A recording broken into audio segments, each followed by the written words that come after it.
So thank you very much, sir, for first of all conducting this course every year and making us a part of this wonderful, wonderful teaching course. We do receive research grant support from Alcon Laboratories. So this was a 54-year-old female complaining of decreased vision in her right eye for the past 1 month. And looking at her past history, she's had multiple recurrent episodes of pain, redness, and sudden worsening or blurring of the vision in the last 3 months.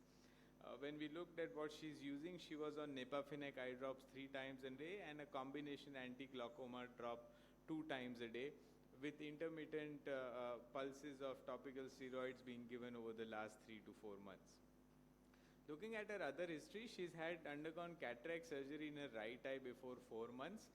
Her uncorrected visual acuity is counting fingers 3 meters, but the good part is her best corrected visual acuity is 6 by 6. She has a significant myopic error, spherical left behind, along with a significant astigmatism left behind.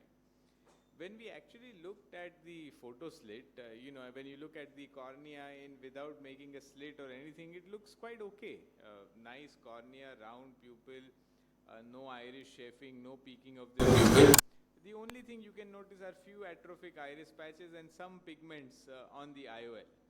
However, when we actually made a slit and looked for it, the chamber looked very shallow, and it looked shallow irregularly. So if you look at it, the superior anterior chamber is deep, whereas the inferior anterior chamber is practically, there is no anterior chamber. The iris is almost coming and touching the corneal endothelium, which means that there is some asymmetry some ways in the IOL positioning.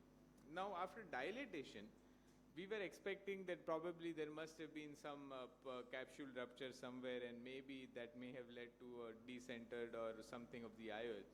Surprisingly, the entire posterior capsule loop is absolutely intact. There is already presence of Elschnig pearls developing. The only positive or something that we found amiss was that there is no anterior capsule rim seen anywhere, even after about 7 millimeters of pupil dilatation. So we decided to investigate it further and look for what's going on behind the iris. And on doing a UBM, what we found was that the IOL is not only first of all in the sulcus, but significantly tilted. So if you can see, this is the haptic on the iris on this side, on the capsular zonular complex on this side, and here the IOL optic as well as the haptic are going and pushing the iris up to the corneal endothelium. Once again, the good part was that the posterior capsule seems to be intact all through, and we did the scan all across 360 degrees. We felt maybe there may be some peripheral equatorial PCR which may be there, but at least the UBM did not show anything very grossly wrong. So now we have a situation of a single piece IOL in the sulcus with asymmetric fixation. Posterior capsule is intact and no anterior capsular rim is seen. If we leave this patient this is like how it is, there are very high chances that she will constantly go into a uveitis, glaucoma, hyphema syndrome, and sooner or later it will start getting worse from bad to worse. So we had to do something about it. What were the treatment options that were there in front of us? One was just explant this single piece IOL and just put a 3-piece IOL as it is. Wherever that may be, even if it ends up in the sulcus, maybe the 3-piece may end up being slightly safer. But we weren't sure why this single piece IOL is behaving so awkwardly or is getting pushed forward so much. Was there anything to do with the iridociliary body zonular complex?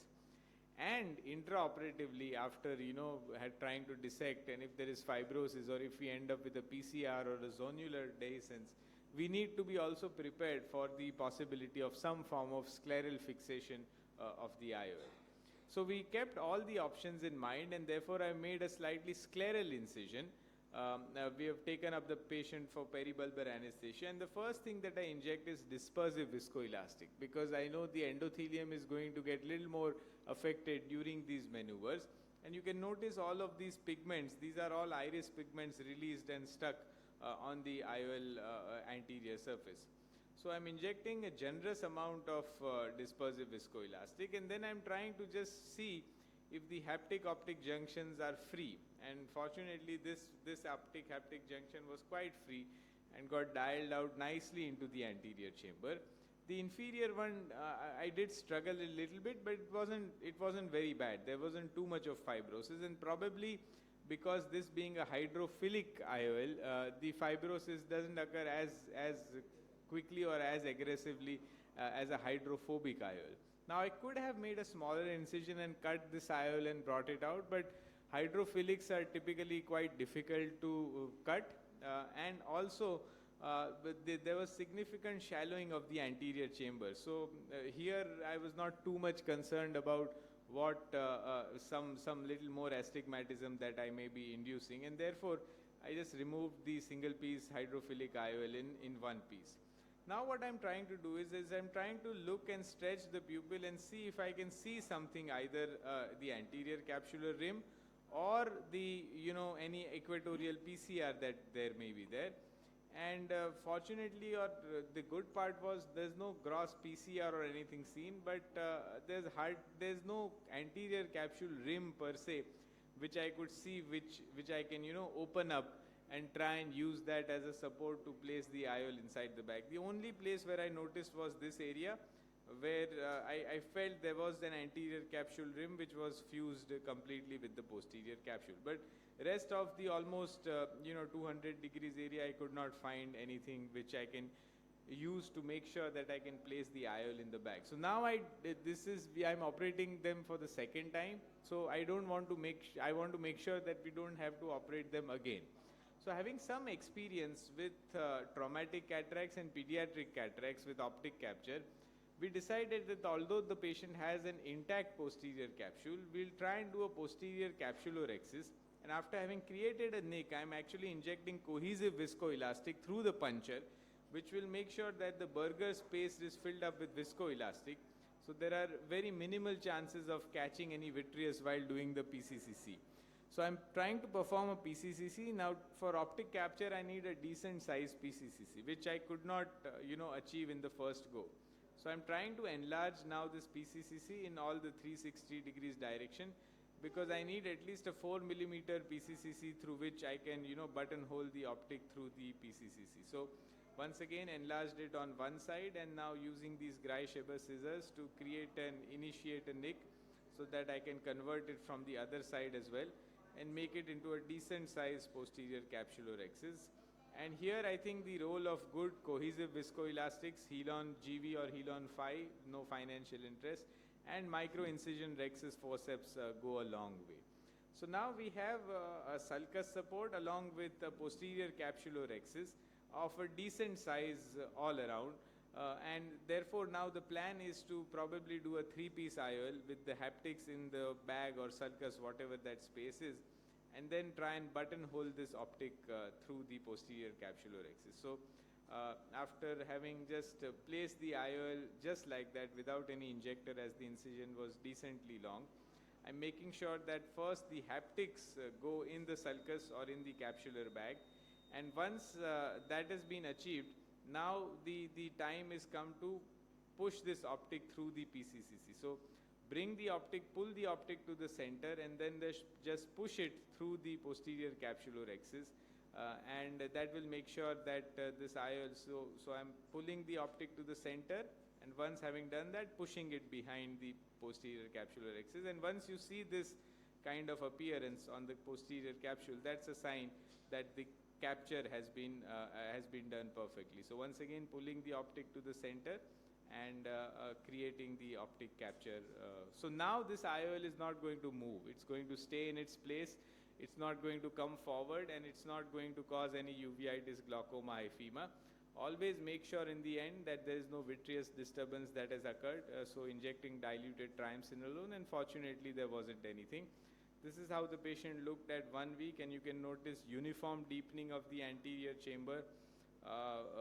Fortunately, the patient did not have any episodes of uveitis, glaucoma, hyphema, and refraction wise also, surprisingly she did well, although this was not something that I expected.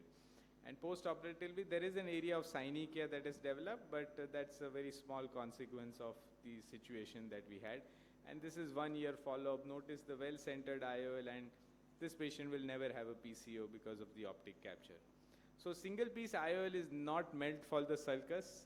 Use in intraoperatively if you find your rhexis is compromised, please go ahead and do a primary 3-piece IOL. Probably if a primary 3-piece IOL was done, this would never have occurred. And I think posterior optic capture is a good option to consider in certain special situations. So thank you so much for the patient listening. Thank you very much. I have a question. Yes.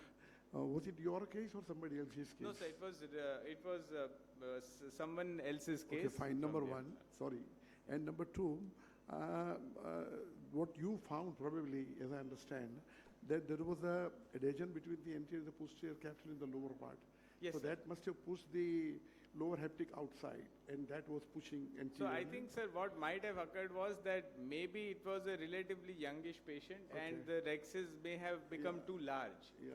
And I could find the fusion only in one quadrant. I couldn't actually find any fusion or any rhexis in any other quadrant. So I just haptic junction, and therefore the single piece IOL in the sulcus is lethal. If not today, it will show up tomorrow.